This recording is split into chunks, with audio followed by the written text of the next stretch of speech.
하나님의 말씀은 사도행전 1장 8절에서부터 11절 말씀까지 다 같이 한 목소리로 읽겠습니다. 오직 성령이 너희에게 임하시면 너희가 권능을 받고 예루살렘과 온 유대와 사마리아와 땅끝까지 이르러 내 증인이 되리라 하시니라. 이 말씀을 마치시고 그들이 보는데 올려져 가시니 구름이 그를 가리어 보이지 않게 하더라. 올라가실 때에 제자들이 자세히 하늘을 쳐다보고 있는데 흰옷 입은 두 사람이 그들 곁에 서서 이르되 갈릴리 사람들아 어찌하여 서서 하늘을 쳐다보느냐. 너희 가운데에서 하늘로 올라지신 이 예수는 하늘로 가심을 본 그대로 오시리라 하였느니라. 아멘. 지속적으로 우리는 사도신경에 대하여 말씀을 나누고 있습니다. 지난 시간에 우리는 장사된 지 사흘 만에 죽은 자 가운데에서 다시 살아나신 부활의 주님에 대하여 말씀을 나누었습니다. 죽음을 이기시고 살아나신 예수 그리스도께서 그 살아계신 주님이 이 시간 이 예배의 현장 가운데 영으로 우리와 함께 계심을 믿습니다. 죽음을 이기시고 살아나신 예수 그리스도 그분이 참으로 역사적 부활의 참 소망이 되시는 것은 세 가지의 증거가 있다라고 말씀드렸습니다. 첫 번째는 부활하신 주님을 어떻게 했다고요? 많은 사람들이 목격했습니다. 많은 사람들이 부활하신 주님을 목격했고 대면했고 또 교제를 하였습니다. 그리고 빈 무덤이 역사적인 부활의 주님을 증거하는 또 다른 내용이다라고 말씀을 드렸습니다. 그리고 주님께서 살아계실 때에 나는 부활할 것이다. 3일 만에 다시 살아날 것이다 라고 말씀하셨고 또 실제로 그렇게 부활하셨을 뿐만 아니라 정황적으로 주님께서 십자가에 못 박히실 때 겁에 질려 다 도망가 버렸던 제자들이, 그래서 문을 잠그고 숨어 있었던 제자들이 어떻게 했습니까?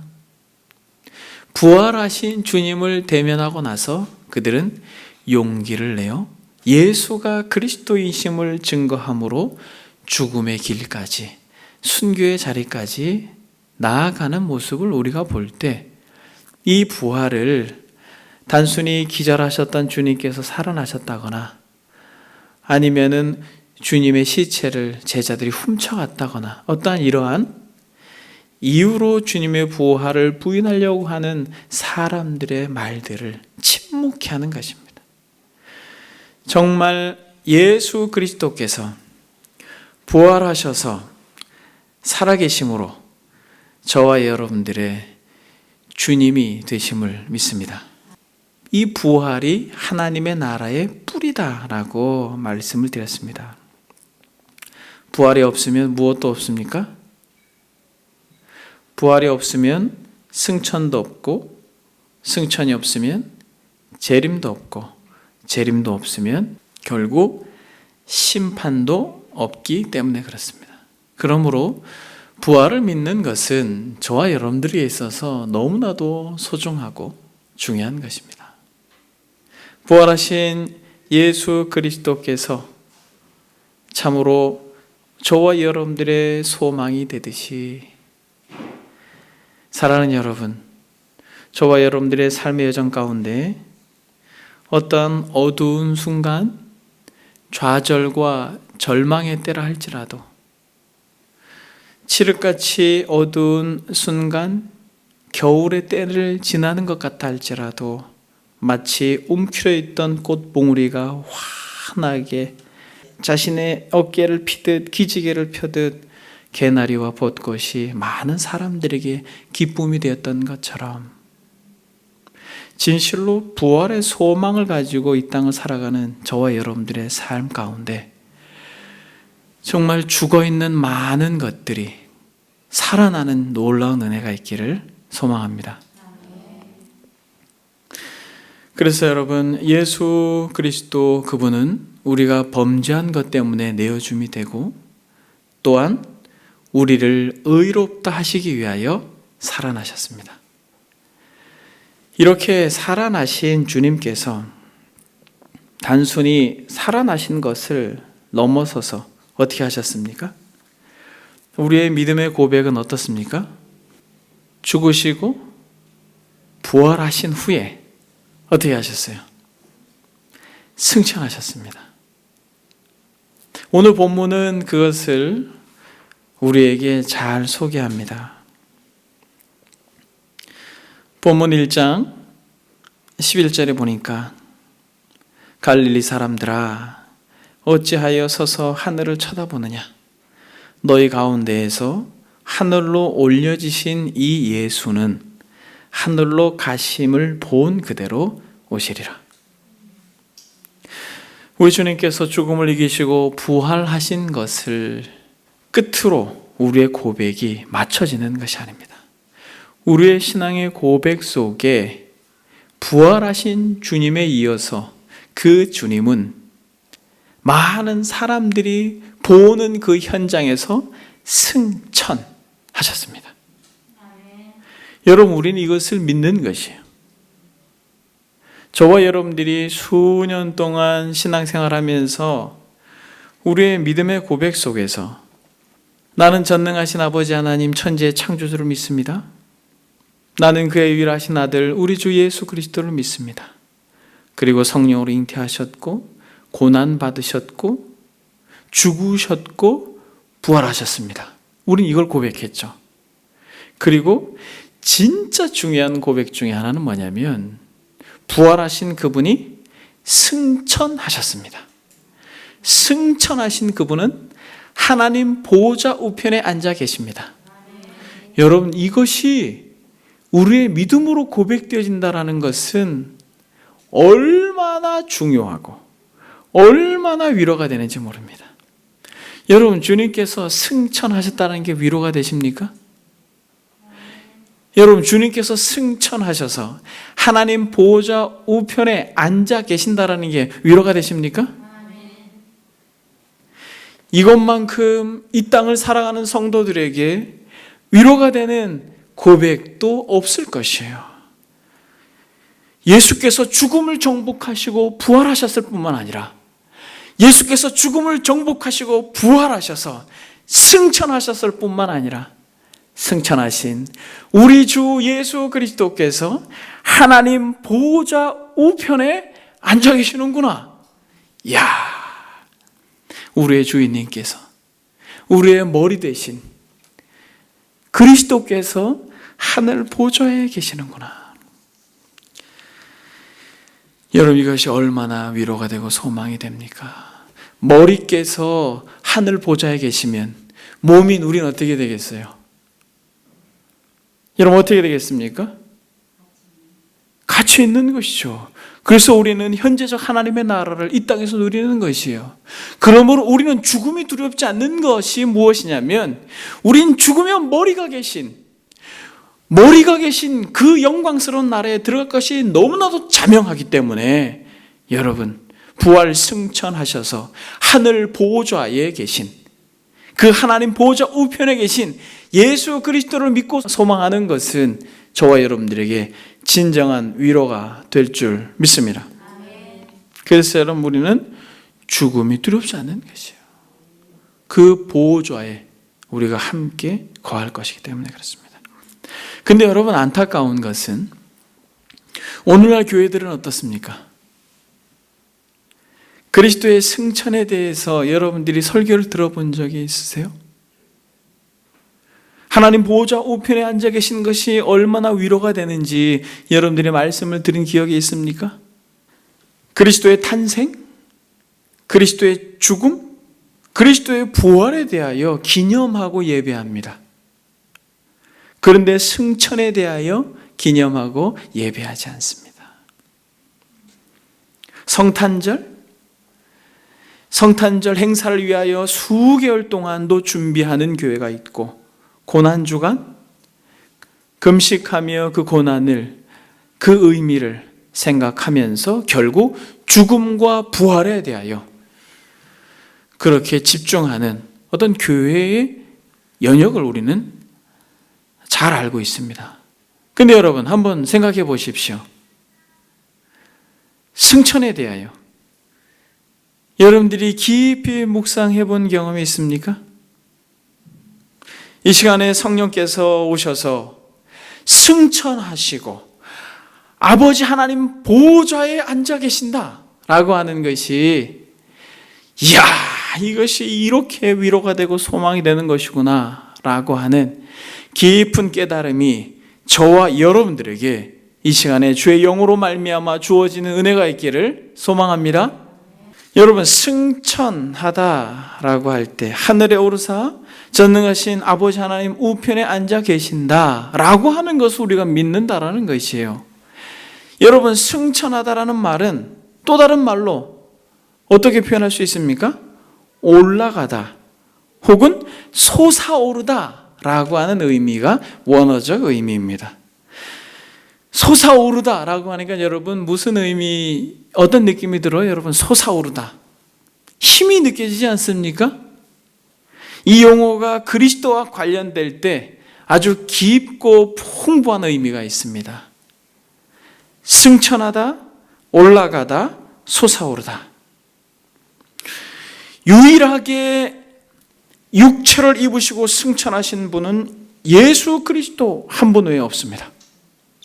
혹시 여러분들 가운데 목사님 아닌데요? 육체를 입고 승천한 분이 그리스도 외에도 있는데요? 여러분 있습니까 없습니까? 누가 있어요? 그렇죠 여러분, 에녹과 엘리야가 육체를 입고 승천했습니다. BC 3000년경에 에녹과 BC 800년경에 불병거를 타고 승천한 엘리야가 있습니다. 에녹과 엘리야는 예수 그리스도의 예표가 되는 것이에요. 의로운 욥이 고난받았다라고 말씀드리지 않았습니까?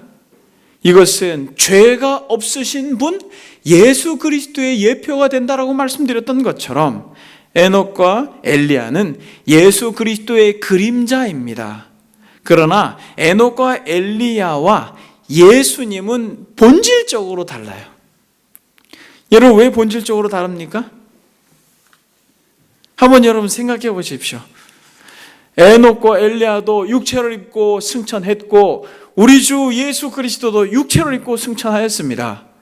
근데 왜 근본적으로 달라요? 본질적인 차이가 무엇입니까?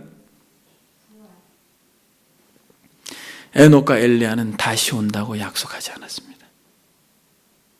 근데 저와 여러분들이 읽은 이 사도행전 1장 11절을 보니까 갈릴리 사람들아 어찌하여 서서 하늘을 쳐다보느냐, 너희 가운데에서 하늘로 올려지신 이 예수는 하늘로 가심을 본 그대로 오시리라.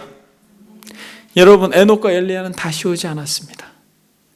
그러나 우리 주 예수 그리스도 우리의 소망이 되고 우리의 주인님이신 우리의 위로자께서는 뭐라고 말합니까? 다시 오겠다라고 말씀하셨어요. 우리 주님께서 죽으시고 부활할 것에 대하여 그리고 승천할 것에 대하여 제자들을 떠날 것에 대하여 말씀하실 때 제자들은 두려워합니다. 두려워해요. 그러나 주님께서 뭐라고 말합니까? 내가 가서 거처를 예비하고 다시 와서 너희들과 함께 가겠다라고 말합니다. 사랑하는 여러분, 그런 의미에서 육체로 부활하신 분께서 다시 오겠다라고 약속하신 유일한 인물은 예수 그리스도 외에는 없습니다. 그래서 여러분 우리 주님이 우리에게 소망이 되는 것이에요. 사랑하는 여러분, 그래서 우리 주님이 소망이 되는 것입니다. 떠나시는 것으로 그치는 것이 아니라 그분은 다시 오시는 것이에요. 떠나시는 것으로 마무리되는 것이 아니라 그분은 다시 오시는 것입니다. 그래서 여러분 우리 주님은 이들과의 근본적인 차이가 바로 특정한 장소에서 머물다가 다시 오시겠다라고 하는 약속인 것입니다. 여러분, 우리 주님께서 특정한 장소에서 머물다가 오시는데 그 장소가 어디입니까? 그렇죠, 여러분. 전능하신 아버지 하나님 우편이 바로 우리 주님께서 거하시고 계신 특별한 장소입니다. 여러분, 우리 주님께서 하나님 보좌 우편에 계시다라고 하는 이 특별한 장소에 거하고 계신 것은 아주 분명한 목적이 있기 때문에 그래요. 하늘에 오르사 전능하신 아버지 하나님 우편에 앉아 계신다라고 하는 것을 우리가 믿음으로 고백할 때에 그 하늘 보좌, 즉 하나님 보좌 우편에 계신 그 처소에 계신 분명한 목적이 있기 때문에 그렇습니다. 목적이 무엇입니까? 그 목적은 하나님의 권세와 동등한 권세를 드러내기 위한 목적이에요. 예수 그리스도께서는 교회의 머리가 되실 뿐만 아니라 전 우주의 통치자가 되신다라고 하는, 하늘 아버지와 동일한 권세를 가지고 계시다라고 하는 것을 나타내시기 위한 목적으로 하나님 보호자 우편에 앉아 계신 것입니다. 여러분, 우리는 이것을 고백하고 있는 것이에요. 하나님 보호자 우편에 앉아 계신다라고 하는 믿음을 고백하는 것입니다. 승천하셔서. 여러분, 그러면 하나님이 중앙에 계시고 그 오른쪽에 예수님께서 앉아 계신 거예요? 토마스 왓슨이라고 하는 청교도 목사님이 이렇게 말합니다. 하나님의 우편, 하나님은 실제로 우편이나 좌편에 있는 것이 아닙니다. 왜냐하면 영이신 그분은 육체적인 부분들을 전적으로 결여하고 계시기 때문입니다. 그러나 그것은 세상의 임금들의 방식으로부터 따온 은유입니다. 임금들은 가장 총애하는 측근들을 자기 옆으로 가까이 나오게 하여 그들의 우편에 앉게 하는 풍습이 있습니다. 그래서 하늘로 오르셔서 하나님 우편에 앉아 계시다라고 하는 이 표현에 담고 있는 의미는 뭐냐면, 이 승천은 단순히 승천하셨다라고 하는 것으로 그치는 것이 아니라 이 승천은 하나님과 동등된 힘과 능력과 권세를 지금 가지고 부리실 수 있다라고 하는 것의 의미인 거예요.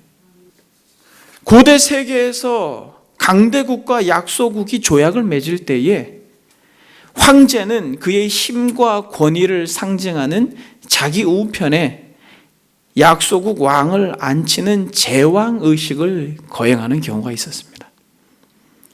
어떤 점에서 약소국의 왕은 이런 식으로 황제의 아들로 받아들여진 셈인 것이죠. 이처럼 보호자 우편은 권세가 동등하다라는 것이에요. 힘에 있어서, 그 능력에 있어서 전능하신 하나님 아버지와 같다라는 것입니다. 여러분, 이것이 위로가 되지 않습니까? 사랑하는 여러분, 우리 주 예수 그리스도는 원래 하나님과 동등한 분이셨어요. 힘과 능력에 있어서도, 지혜와 권세에 있어서도 우리 주 예수 그리스도는 하나님과 동등하셨던 분입니다. 그러나 자기를 비우시고 종의 형체를 입으심으로 동정녀 몸에 그 연약한 육체로 오셔서 저와 여러분들의 죄를 대신하여 죽으셨습니다. 그의 성육신은 비하의 극치라면 그의 승천은 승귀의 극치라는 거예요. 높아지심의 극치라는 것이에요. 그래서 사랑하는 여러분, 저와 여러분들이 예수께서 죽음을 이기시고 부활하셨다, 할렐루야, 이것도 얼마나 우리에게 위로가 됩니까? 그러나 부활하신 그분께서 제자들이 보는 앞에서 승천하셔서 하늘에 오르시고 하나님 보호자 우편에 앉아 계신다라고 하는 것이 부활만큼이나, 아니 그 이상으로 이 땅을 살아가는 그리스도인들에게, 이 땅을 살아가는 그리스도인들에게, 나그네와 순례자와 같이 이 땅을 살아가는 그리스도인들에게 이것만큼 위로가 되는 게 무엇이 있어요? 하늘 보좌에서 그 어떠한 권세자들보다 그 무한한 능력으로 우리를 통치하시고 다스리시고 우리를 이끌어 주시고 우리를 위로하시고 우리에게 용기를 주시는 분이다라는 것이에요. 그래서 여러분, 우리가 10년 넘도록 20년 넘도록 하늘에 오르셔서 하나님 보좌 우편에 앉아 계시다가 저리로부터 산자와 죽은 자를 심판하러 오실 것입니다라고 하는 이 고백이 이전에는 그저 마음에 없이 입술로만 고백이 되었다면 이 시간 이후부터는 승천하신 그리스도께서 하늘 보좌에 그 아버지 우편에 앉아 계시다라는 것이 얼마나 우리에게 위로가 되는지, 얼마나 그 권세와 능력이 그 힘과 지혜가 우리에게 위로가 되고 힘이 되는지, 참으로 그 믿음으로 어렵고 힘든 이 나그네 인생을 믿음으로 승리하는 저와 여러분들이 되기를 소망합니다. 사랑하는 여러분, 이 권세, 하늘 보좌, 즉 하나님 보좌 우편에 앉아 계신 이 권세가 어마어마한 권세입니다만, 제가 세 가지로 여러분들에게 간단하게 이 권세를 말씀을 드리기를 원합니다. 여러분, 어떤 권세가 있습니까? 주보에 나와 있듯이 첫 번째 권세는 왕으로서의 권세입니다. 대관식을 행한 것이에요. 그리스도께 영광스러운 왕관을 씌워주신 것이요, 승천이라고 하는 것은. 그래서 그리스도께서 모든 교회의 머리로 통치자가 되시고, 그리스도께서 모든 나라의 통치자가 되시고, 그리스도께서 전 우주의 통치자가 되시는 것입니다. 그래서 사랑하는 여러분, 예수 그리스도는 만왕의 왕이요 만주의 주가 되신다라고 성경은 고백하고 있습니다. 계시록 17장 14절에 보게 되면 저희가 어린 양으로 더불어 싸우려니와 어린 양은 만주의 주시요 만왕의 왕이심으로 저희를 이기실 터요, 또 그와 함께 있는 자들 곧 부르심을 입고 빼내심을 얻고 진실한 자들은 이기리로다. 할렐루야. 그와 함께 있는 자들, 저와 여러분들이죠. 곧 부르심을 입은 자들, 저와 여러분들이죠. 그 무리들 가운데 빼내어서 그렇게 나그네와 같이 이 땅을 살게 하는 이들은 만왕의 왕과 더불어서, 만주의 주와 더불어서 이 세상, 이 음녀로 더불어서 싸워 이길 것이다라고 약속하고 있습니다. 여러분, 예수 그리스도께서 부활 승천함으로 하나님 보좌 우편에 계셔서 만왕의 왕으로서의 권세를 부리시고 계신다라는 거예요. 지금도. 여러분, 이것이 관념적으로 그래, 예수께서 하늘 보좌 우편에 앉아 계셔서 통치하신대, 다스리신대, 여러분 이렇게만 생각하면 안 됩니다. 진짜 우리의 통치자가 되시는 것이에요. 그분이 말씀하시면 우리는 들어야 되는 것입니다. 그분이 진짜 주권자가 되시는 것이에요. 그래서 여러분, 구약의 가장 탁월한 왕, 구약의 가장 탁월한 왕이라고 하면 누구입니까? 다윗 왕이죠. 다윗 왕이 그의 시편에 그리스도의 승천과 영광을 이렇게 노래합니다. 문들아 너희 머리를 들지어다. 영원한 문들아 들릴지어다. 영광의 왕이 들어가시리로다. 영광의 왕이 누구시냐? 강하고 능하신 여호와시오 전쟁에 능한 여호와시로다. 문들아 너희 머리를 들지어다. 영원한 문들아 들릴지어다. 영광의 왕이 들어가시리로다. 영광의 왕 누구시냐? 만군의 여호와께서 곧 영광의 왕이시로다라고 말하고 있습니다. 다윗은 실제로 부활 승천하셔서 영광의 나라, 그 하나님의 나라, 하나님 보좌 우편의 대관식에 참여할 그 예수 그리스도의 승천을 미리 노래하고 있는 거죠. 여러분, 이것이 우리에게 얼마나 위로가 됩니까? 여러분, 이스라엘 백성들은 당신들의 선왕 다윗 왕을 사모하고 기립니다. 그리고 그런 왕이 올 것을 지금까지도 기대해요. 그것이 메시아를 대망하는 마음으로 지금까지 있는 것이죠. 그러나 여러분, 진짜 만왕의 왕이요 만주의 주요 다윗보다 더 선하고 다윗보다 더 지혜롭고 다윗보다 더 백성을 위하셨던 예수 그리스도께서 지금도 하늘 보좌에 계심으로 우리의 왕으로 지금 통치하고 계심을 믿습니다. 전 세계가 참으로 우울함 가운데 있고 전 세계의 나라의 통치자들이, 그 권세자들이 얼마나 연약함을 드러내고 있습니까? 200여 개가 넘는 나라가 바이러스로 인하여 고통하는데 아무리 탁월한 권자에 있는 자라 할지라도 대안이 없지 않습니까? 그러나 사랑하는 여러분, 주께서 한번 말씀하시면, 주께서 한번 말씀하시면 모든 것이 종식될 것입니다. 여러분, 우리는 이걸 믿는 거예요. 그래서 두려워하지 않습니다. 현실이 너무 암울하고 힘들고 괴롭다 할지라도 우리가 눈을 들어서 만왕의 왕이요 만주의 주가 되신 예수 그리스도를 믿음으로 바라보는 순간 저와 여러분들의 마음의 모든 두려움을 주께서 거두어 가실 줄 믿습니다. 그래서 에베소서에서 바울이 이 승천하신 만왕의 왕 예수 그리스도를 이렇게 노래합니다. 그의 능력이 그리스도 안에서 역사하사 죽은 자들 가운데에서 다시 살리시고 하늘에서 자기의 오른편에 앉히사 모든 통치와 권세와 능력과 주권과 이 세상뿐 아니라 오는 세상에서 일컫는 모든 이름 위에 뛰어나게 하시고 또 만물을 그 발 아래 복종하게 하시고 그를 만물 위에 교회의 머리로 삼으셨도다. 사랑하는 여러분, 머리 되신 그리스도께서 그 나라에 계시면 우리는, 여러분 두려워하지 마십시오. 우리는 그분의 지체입니다. 그래서 반드시 그 나라에 거하게 될 것이에요.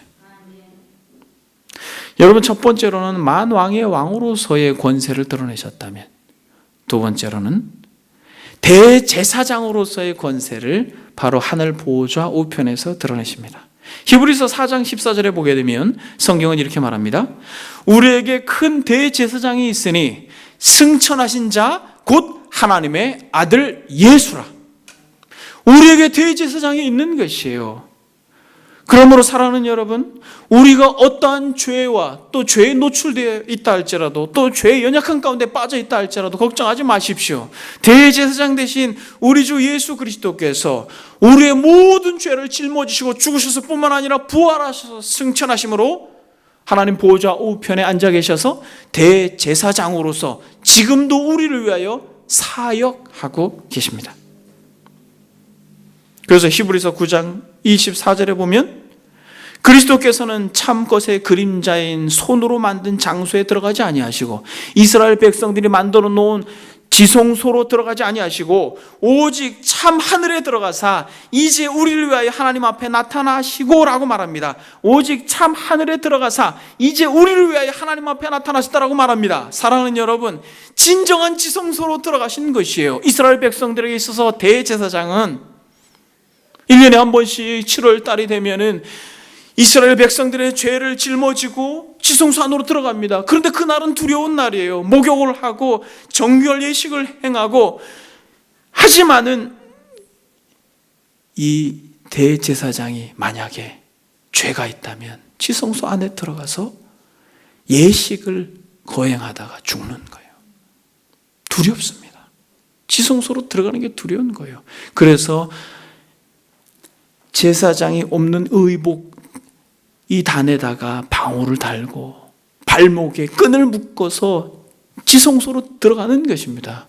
방울 소리가 안 나면 끄집어내야 되는 거예요, 그 시체를.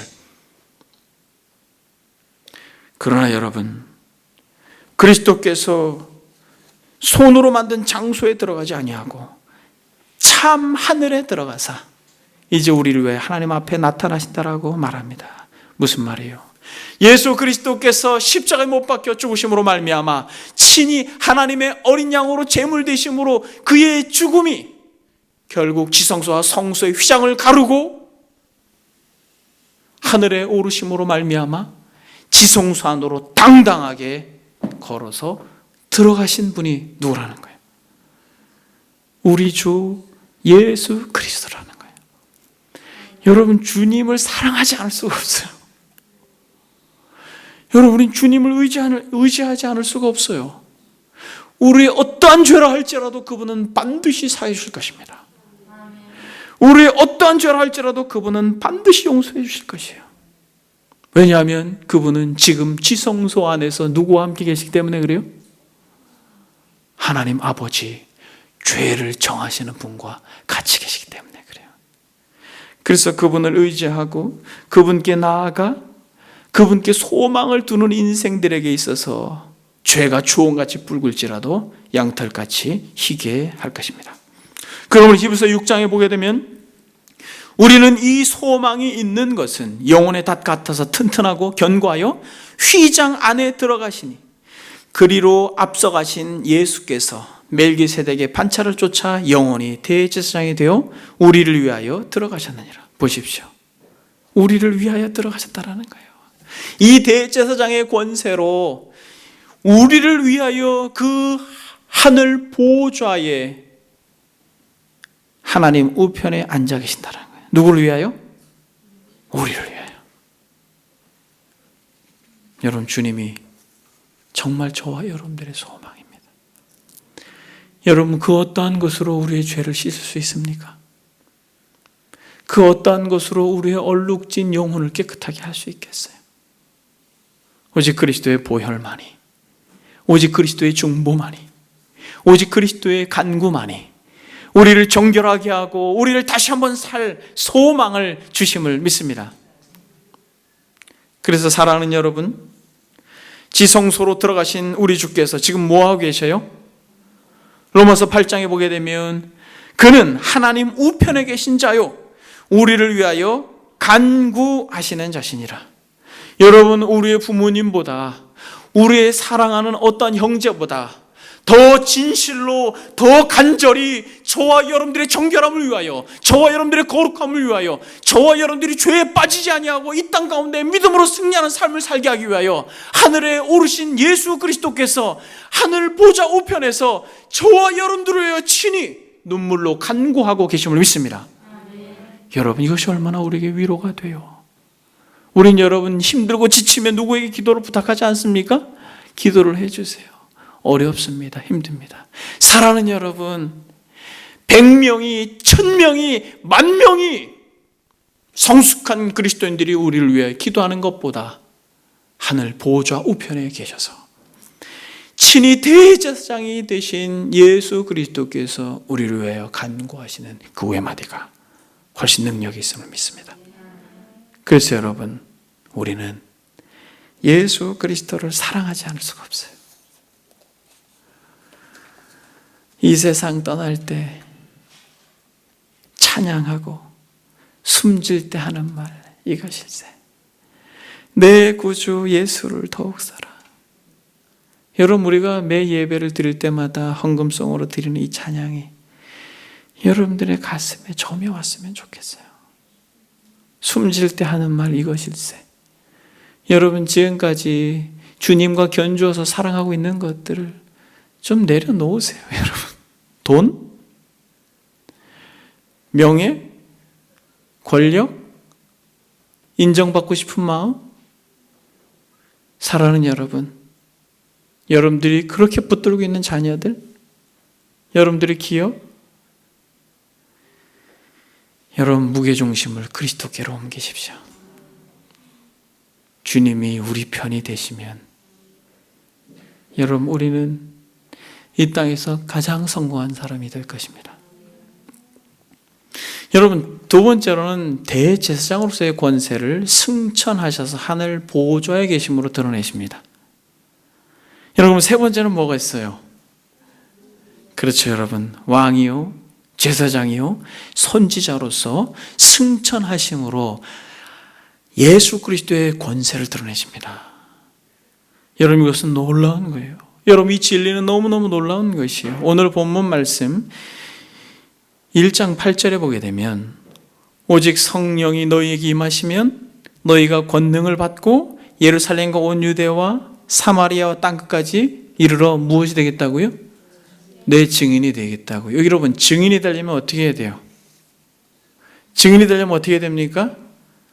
봐야 되죠. 느껴야 됩니다. 감동해야 돼요.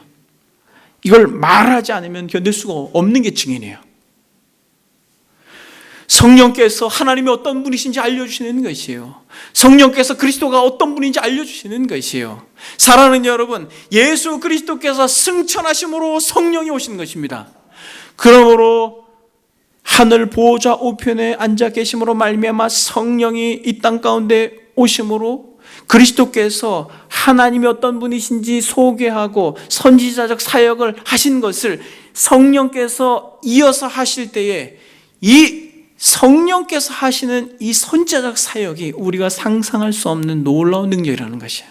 이것이 바로 하늘 보호자 우편에 앉아 계신 그리스도의 권세가 성령으로 말미암아 선지자적 권세로 드러난다라는 것입니다.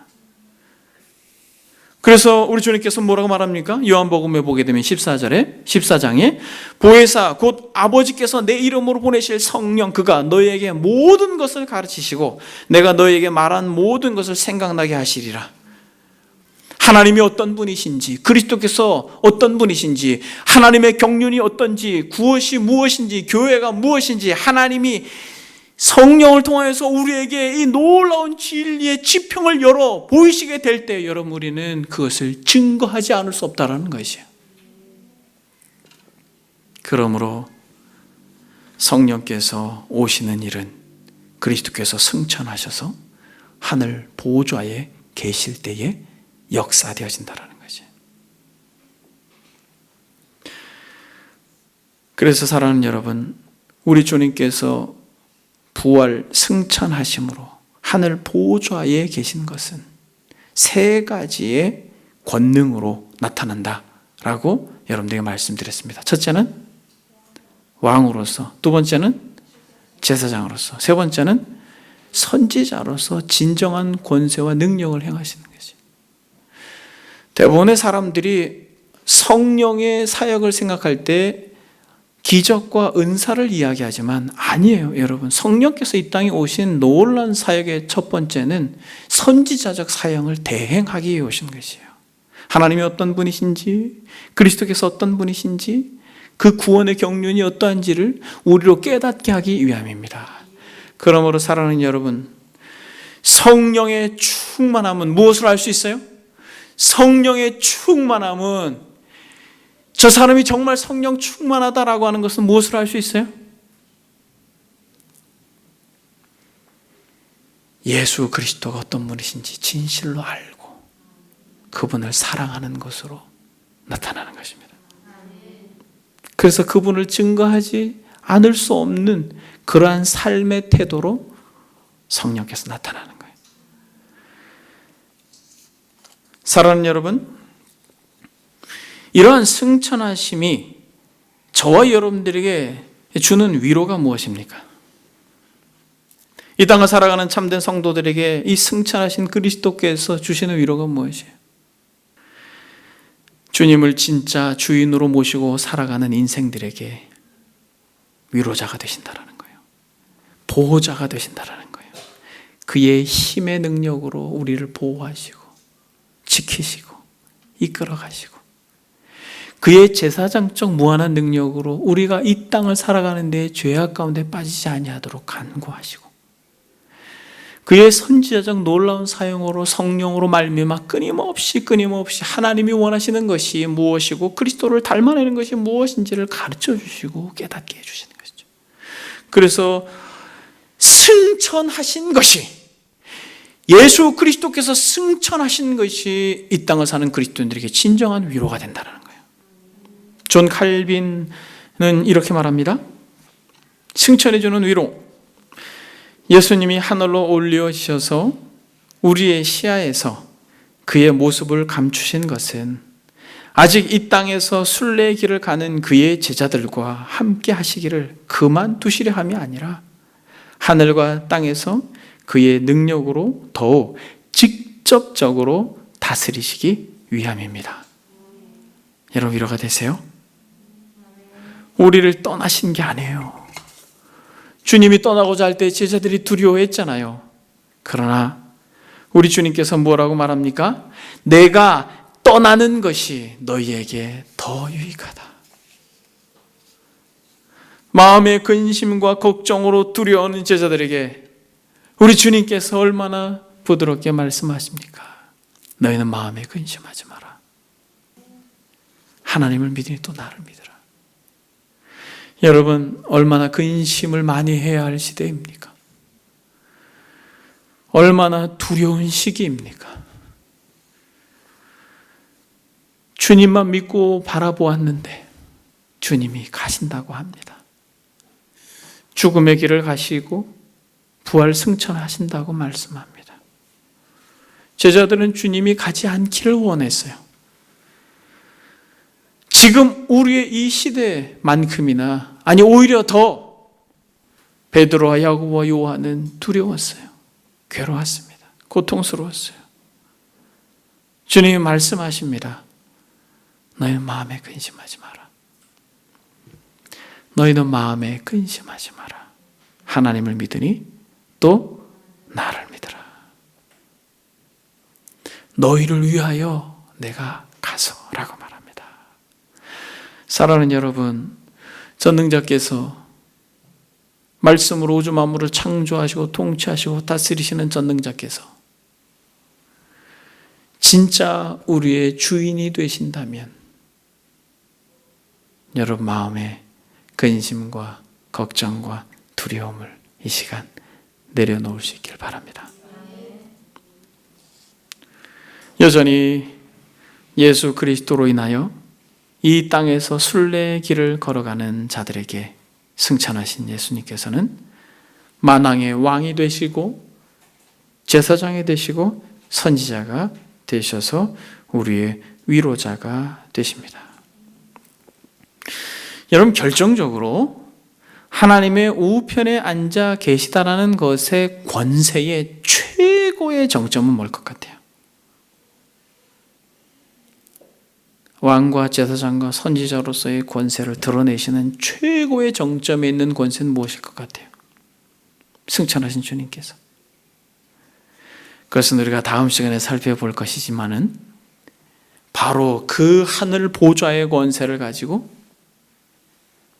다시 오셔서 심판하는 것은 하나님께서 그리스도께 허락하신 가장 큰 권세입니다. 아버지께서 아무도 심판하지 아니하시고 심판은 다 아들에게 맡기셨다라고 요한복음 5장에 말합니다. 여러분, 심판은 최고의 권세예요. 그리스도께 맡긴 최고의 권세의 최고봉입니다. 갈릴리 사람들아, 어찌하여 서서 하늘을 쳐다보느냐? 너희 가운데에서 하늘로 올려지신 이 예수는 하늘로 가심을 본 그대로 어떻게 하리라? 다시 오시리라. 여러분, 이것이 위로가 되십니까? 여러분, 그리스도께서 다시 오신다는 게 위로가 되셔요? 다시 오지 않으셨으면 좋겠어요. 심판조로 다시 오신다라고 하시는 말이 저에게는 두려움이 됩니다. 여러분, 이건 아니에요.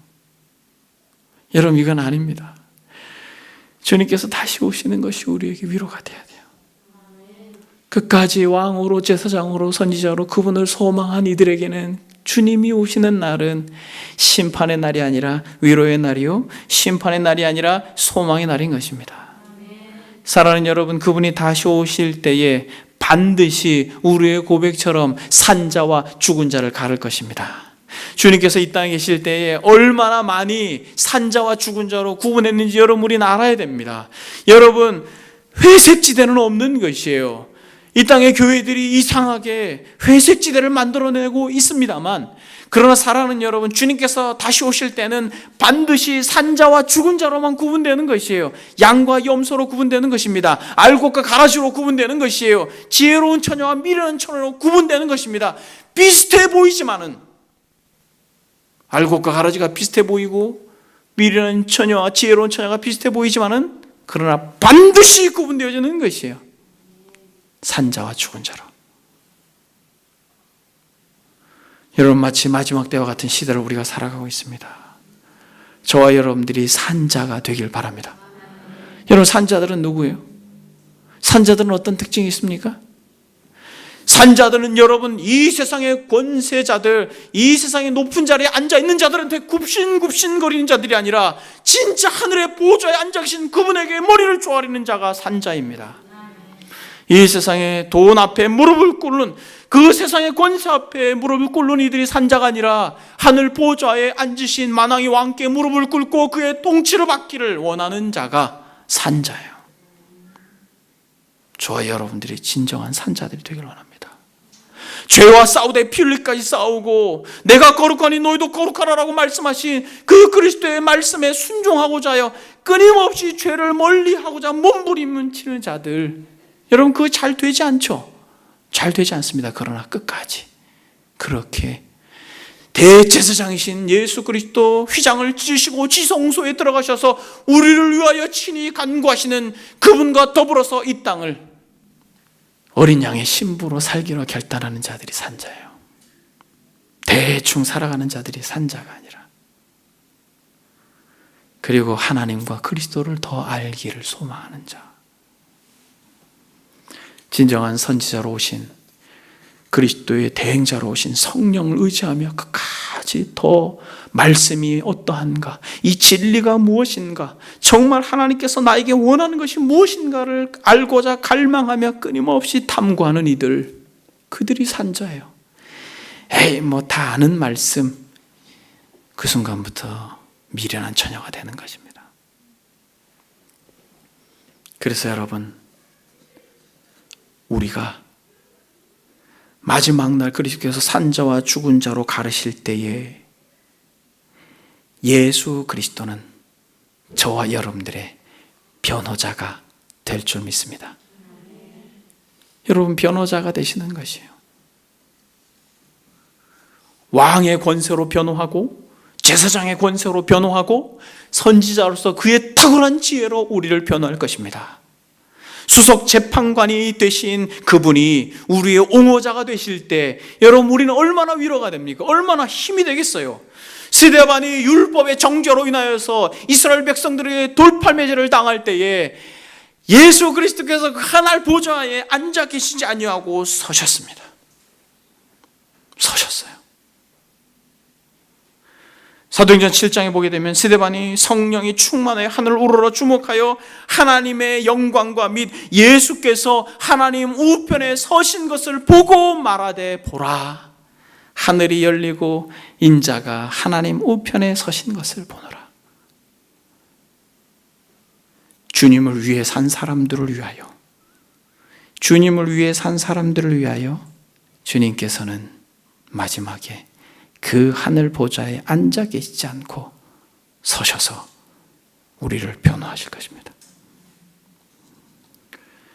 그들이 돌로 스데반을 치니 스데반이 부르짖어 이르되, 주 예수여, 내 영혼을 받으시옵소서 하고 무릎을 꿇고 크게 불러 이르되, 주여, 이 죄를 그들에게 돌리지 마옵소서. 이 말을 하고 자니라. 사랑하는 여러분, 비록 스데반은 율법의 정죄로 돌팔매질을 당했지만은, 그러나 율법을 사랑으로 완성하신 예수 그리스도는 끝까지 사랑으로 율법의 돌팔매질을 당했던 스데반을 변호하였습니다. 마지막 날, 심판의 날, 여호와의 날은 주님을 위하여 살아간 사람들에게는 저주의 날이 아니라 위로의 날, 소망의 날, 영광의 날이 될 줄 믿습니다. 한 가지만 적용하고 말씀을 마치겠습니다. 예수 그리스도께서 죽음을 이기시고 부활하셔서 승천하심으로 말미암아 이 세상의 그 어떠한 권세자보다 최고의 권세를 가지고 지금도 통치하시고 계심을 믿습니까? 우리는 예배 때마다 이걸 고백하는 것입니다. 그 어떠한 것이 우리를 다스리고 통치하는 것이 아니라 예수 그리스도께서 우리를 통치하고 다스린다고 하는 걸 인정하는 거예요. 하늘에 오르사 하나님 보호자에 앉으시고 저리로서 산자와 죽은 자를 심판하러 오시리라라고 하는 절대 심판자 앞에 우리는 예배하고 있는 것입니다.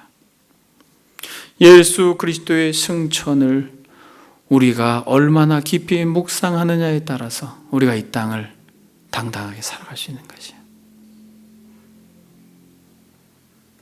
그리스도의 승천으로 인하여 최고의 권세자가 우리의 친구입니다. 여러분 주변의 사람들을 만나보게 되면, 그래도 세상에서 유명하다는 사람을 알고 있는 지인들을 만나게 되면 자랑하잖아요. 누구 안다고. 여러분, 우린 누굴 자랑해야 됩니까? 어떤 도지사? 아니면 어떤 위원? 아니죠, 여러분. 우리의 자랑은 예수 그리스도입니다.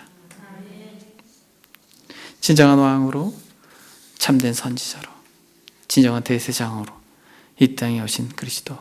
칼빈의 말처럼 예수님이 하늘로 올리워지셔서 우리의 시야에서 그의 모습을 감추신 것은 아직 이 땅에서 순례길을 가는 그의 제자들과 함께 하시기를 구만 두려워하심이 아니라 하늘과 땅에서 그의 능력으로, 하늘과 땅에서 그의 능력으로 더욱 직접적으로 다스리시기 위함입니다.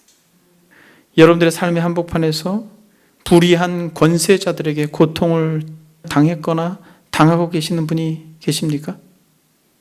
여러분 걱정하지 마십시오. 그리스도께서 그들보다 더 탁월한 권세로 우리를 다스리고 계십니다. 혹시 여러분들의 연약한 습관적인 죄로 인하여 괴로워하신 분이 계십니까? 여러분 걱정하지 마십시오. 우리 주 예수 그리스도께서 하늘 보호자 우편에 앉으셔서 지성소 안에서 두 팔을 들고 여러분들을 위하여 친히 간구하고 계십니다. 혹시 여러분 하나님을 알고자 간절히 소망하십니까? 여러분 다른 데로 가지 마십시오. 그리스도를 묵상하십시오.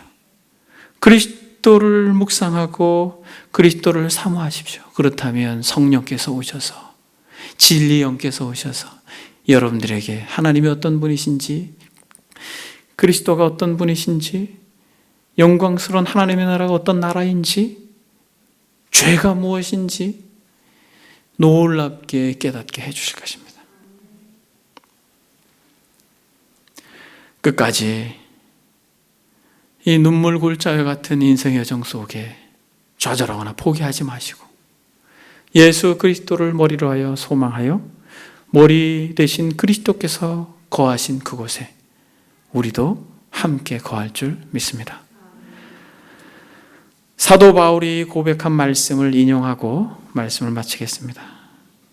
바울은 이렇게 말합니다. 누가 능히 하나님께서 택하신 자들을 고발하리요?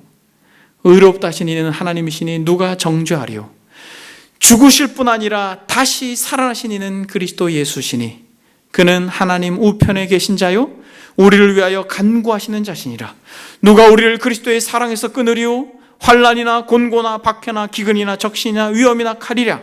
기록된 바 우리가 종일 주를 위하여 죽임을 당하게 되며 도살당할 양같이 여김을 받았나이다 함과 같으리라. 그러나 이 모든 일에 우리를 사랑하신 이로 말미암아 우리가 넉넉히 이기느니라. 내가 확신하노니 사망이나 생명이나 천사들이나 권세자들이나 현재일이나 장래일이나 능력이나 높음이나 깊음이나 다른 어떤 피조물이라도 우리를 우리 주 그리스도 예수 안에 있는 하나님의 사랑에서 끊을 수 없느니라. 아멘. 기도하겠습니다.